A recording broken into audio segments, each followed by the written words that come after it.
Bonjour à tous et bienvenue pour cette interview de la thématique carbone. Donc ce matin, nous accueillons Battle Karinou de Novasol Expert pour nous expliquer davantage le lien entre sol, séquestration du carbone et puis les enjeux autour du label bas carbone. Donc Battle, qui êtes-vous? Quelles sont vos compétences? Pouvez-vous nous en dire plus sur Novasol Expert? Bonjour à tous, je m'appelle Battle Karimi, je suis directrice scientifique du bureau d'études Novasol Expert, qui est un bureau d'études créé assez récemment, puisqu'il a un petit peu moins de 2 ans, à l'initiative de l'INRAE, pour transférer les outils et l'expertise développés ces 20 dernières années à l'INRAE en écologie microbienne du sol et en agroécologie, donc aux usagers des sols au terrain, de sorte à rendre ces outils-là très opérationnels. C'est très clair. Et en tant qu'expert du sol, quelle est votre vision sur les problématiques soulevées par le carbone à court terme, moyen terme et long terme, si possible?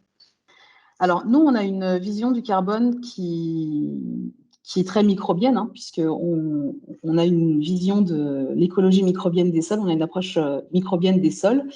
Et le carbone est très intimement lié au compartiment microbien du sol.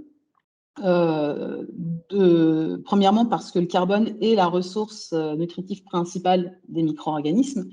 Et aussi parce que le carbone va venir structurer le sol, et le sol est l'habitat des micro-organismes, donc pour 2 aspects.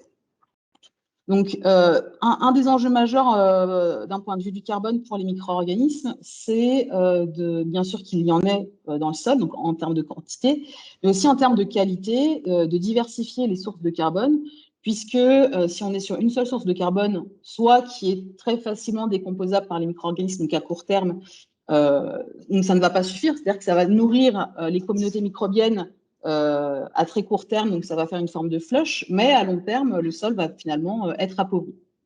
Et en revanche, si on amène du carbone qui est peu dégradable dans le sol, donc qui va se stocker à long terme, donc c'est ce qu'on cherche un peu avec ces histoires de stockage du carbone dans les sols, c'est de stocker du carbone à long terme.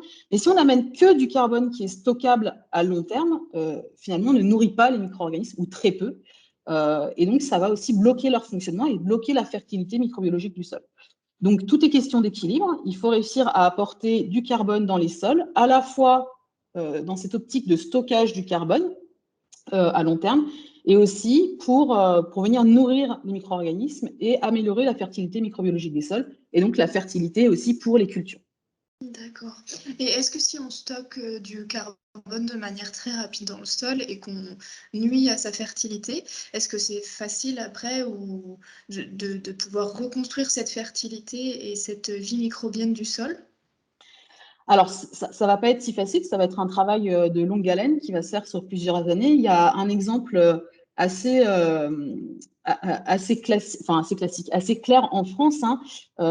Donc, ce n'est pas pour stigmatiser, mais c'est un exemple qui est assez frappant d'un point de vue écologie des sols. Ce sont les sols viticoles de Champagne, où il y a quelques décennies, il n'y a pas si longtemps que ça, hein, les sols de Champagne ont vu beaucoup d'apports à la fois de bouts de station d'épuration, et aussi avec des paillages de type BRF, voilà, des matières très difficiles finalement à décomposer pour les micro-organismes. Et donc maintenant, dans les années 2010-2020, on se retrouve avec des sols avec des teneurs en carbone organique très élevées. Donc on peut se dire que c'est très intéressant pour le stockage du carbone. Par contre, en termes de ratio carbone-azote, on est aussi sur des valeurs très très élevées, ce qui veut dire que ce carbone, finalement, est très peu, voire pas disponible du tout pour les communautés microbiennes des sols. Globalement, on n'a pas assez d'azote dans le sol pour que les micro-organismes puissent décomposer ce carbone très récalcitrant à la décomposition. Et donc, c'est bloquant pour la fertilité du sol, mais ça se retrouve aussi finalement dans les mous, puisque on a des problèmes d'azote dans les mous. Donc, ce qui se passe dans le sol se répercute aussi sur les productions par derrière, et sur la qualité des productions, et pas que quantitativement. D'accord. Donc en fait, il vaut mieux, dès le départ, faire attention à l'équilibre stockage-fertilité plutôt que de vouloir séquestrer du carbone à tout prix. Exactement.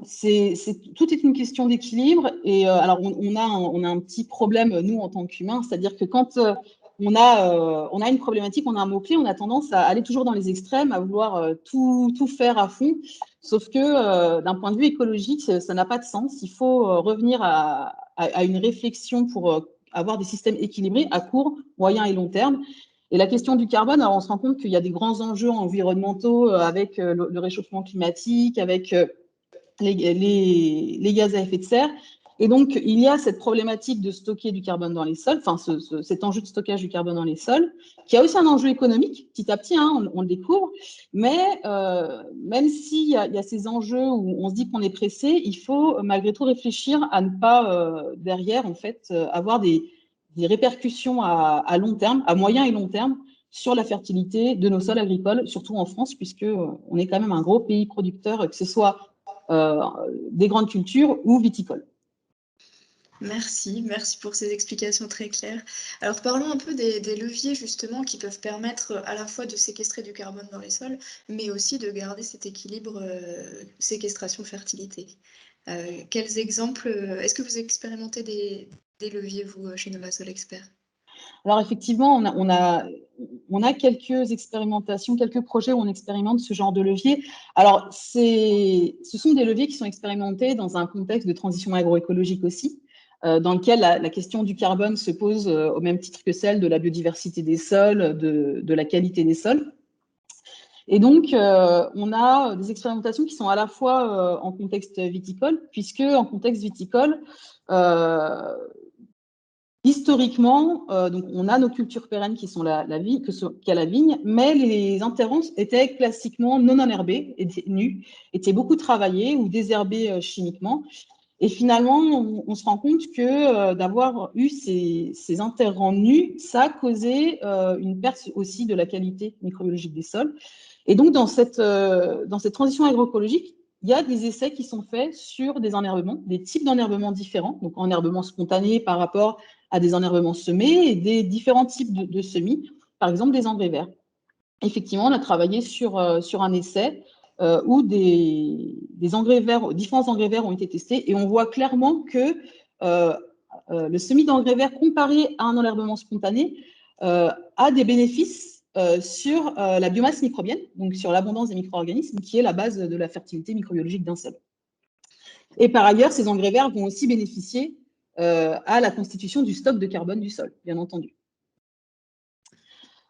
Donc ça, c'est vraiment un levier, on va dire, couverture végétale. Et c'est le genre de levier qu'on peut aussi retrouver en grande culture avec des intercultures, hein, et avec le choix de bonnes cultures en interculture pour venir à la fois nourrir le sol en termes de carbone et aussi stimuler la fertilité microbiologique du sol. Les légumineuses, par exemple, un sujet qu'on a traité dans la première lettre carbone. C'est ça. Exactement, entre autres les légumineuses. Alors du coup, une des choses qu'il faut garder en tête, c'est que comme nous, hein, comme notre alimentation pour nous, les êtres humains, ce qu'il faut, c'est diversifier l'alimentation. Donc ce qu'il va falloir au niveau du sol, c'est aussi diversifier les couverts, que ce soit d'interculture ou même dans une rotation de culture, essayer d'avoir une rotation relativement longue avec des cultures diversifiées. Donc, ne pas forcément mettre que des céréales. Enfin, voilà. Et ça va être pareil pour l'autre levier qui est l'apport de matière organique au sol, qui est un autre levier pour venir, stocker du carbone dans les sols et aussi stimuler les communautés microbiennes des sols. Et là, encore une fois, l'idée, c'est pas d'apporter de la matière organique et la même matière organique tout le temps, c'est de diversifier les types de matières organiques qui sont apportées pour venir nourrir les différentes populations microbiennes du sol et aussi stocker du carbone dans les sols. Ce n'est pas en apportant toujours la même matière organique qu'on réussira à faire quelque chose de durable dans nos sols agricoles. C'est une comparaison très parlante avec l'alimentation humaine, avec tous les sujets sur lesquels l'écosystème de la région Bourgogne-Franche-Comté travaille. Donc, merci pour cette comparaison. Oui. Totalement. Et est-ce que vous avez repéré des préoccupations des acteurs de terrain avec lesquels vous travaillez au niveau de ces leviers ou au niveau de la démarche carbone de manière générale? Alors effectivement, il y a quelques préoccupations du coup sur ces leviers qui sont en lien avec le carbone, hein, puisque c'est vraiment les deux principaux leviers pour le stockage du carbone et pour la fertilité microbiologique. Et dans les faits, ces derniers temps, quand on discute avec les groupes d'agriculteurs avec lesquels on travaille, il y a une grosse limite sur l'accès à la ressource matière organique. Puisque il y a de moins en moins d'élevage quand même à l'échelle de la France. Et du coup, tout ce qui va être effluent d'élevage devient rare et donc cher. Et donc, on a quand même une forme de limite sur cette ressource-là. Et c'est vraiment la grosse question quand nous, on propose ce levier-là d'apporter de la matière organique au sol. Bah oui, mais du coup, comment est-ce que je fais puisque j'y ai difficilement accès, ou alors si je l'achète, je vais l'acheter loin. Donc, il y a tout de suite des effets environnementaux supérieurs et puis des coûts de transport, etc. Voilà, donc ça, c'est une des grosses préoccupations des agriculteurs, donc en lien aussi avec un peu les différentes filières agricoles à l'échelle de la France, hein, puisque ça implique tellement l'élevage. Et finalement, les exploitations en polyculture élevage vont avoir tendance à garder leur matière première pour elles-mêmes, ce qui est cohérent, plutôt que de la revendre. Est-ce que vous observez la même chose en région Bourgogne-Franche-Comté, malgré les filières d'élevage allaitantes Alors, il y a certains systèmes d'échange qui se mettent en place, mais malgré tout, il y a quand même des agriculteurs qui nous ont fait part un peu de cette limite-là. Alors plutôt en grande culture, hein, puisque en viticulture, les viticulteurs ont aussi accès à d'autres leviers en termes de matière organique, qui est de restituer les sarments. Et ça, c'est une matière organique qui est finalement locale, qui est locale, qui est très très locale, hein, puisqu'elle est à la parcelle.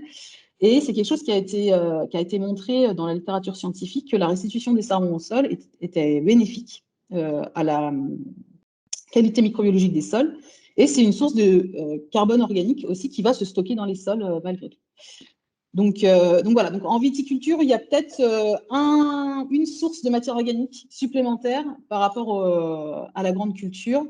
Mais oui, alors je n'arrive pas à me souvenir exactement en Bourgogne-Franche-Comté, mais il y a quand même plusieurs régions de France où c'est quelque chose qui a été soulevé, cette limite d'accès à cette ressource de matière organique.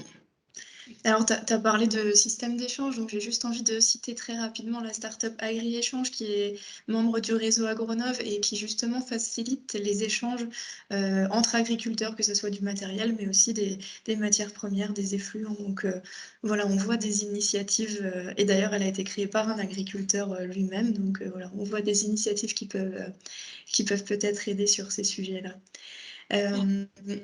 Côté Novasol Expert, est-ce que vous avez une préoccupation ou un point d'attention peut-être vis-à-vis de cette démarche label bas carbone, crédit carbone? Alors, ça va rejoindre un peu ce que je disais avant, c'est-à-dire que tout est une question d'équilibre. Et du coup, le gros enjeu là, par rapport à cet équilibre-là, c'est de savoir comment est-ce que ces crédits carbone vont être alloués. Est-ce que ça va être alloué juste sur des moyens mis en œuvre pour stocker plus de carbone, ou est-ce que ça va être fait sur des résultats mesurer dans les sols de ce stockage de carbone et donc de comment est fait ce stockage de carbone. Est-ce que ce stockage est fait au détriment de la fertilité du sol ou est-ce que ce stockage est fait en harmonie avec la fertilité du sol? Donc, c'est vraiment toujours ces questions de label sur quoi est-ce qu'il repose. Est-ce que c'est des obligations de moyens ou des obligations de résultats? Très bien. Allez, je te laisse un dernier mot pour clôturer la vidéo et cette interview.